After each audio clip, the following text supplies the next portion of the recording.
Баршаларыңызға сәлем, сіздермен бірге Жазира. Бүгін сіздермен тауық етінен және көкөністерден дәмді әрі тез дайындалатын тағамын дайындайтын боламыз. Бізге керегі арнайы пакет бар пипраба, тауық еті, картоп, сәбіз, пияз және сары май қажет. Арнайы бөліктерге бөліп турап болған көкөністерімізді салатын боламыз. Картоп, сәбіз, пиязымызды салып, дәміне қарай тұз, кинза, қара бұрыш қосатын боламыз. Лавр жапырағы мен чеснок қоссаңыздар да болады. Менің каналымдағы жаңа рецептерді жіберіп алу үшін каналыма тіркеліп, қоңыраушаны баса кетіңіздер.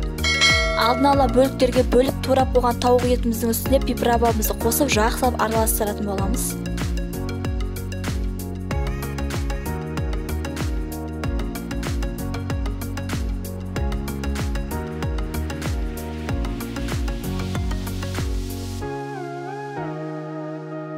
Көкөністер мен тауық етімізді салу үшін осындай арнайы пакеттігі және ремені болады.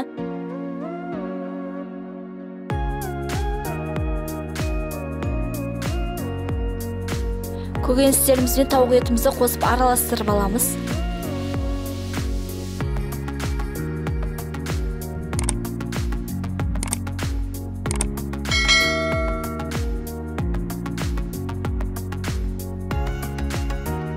Маринатталған тағамды арнайы пакетке салып аламыз және сары майымызды да қосып саламыз.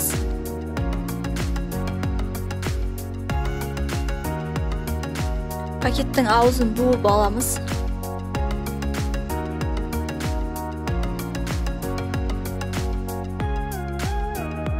Ішіндегі тағамымыз піскен кезде пакетіміз ісініп жарылып кетпес үшін зубочистканың көмегімен болмаса арнайы палочкамен тесіп шығамыз.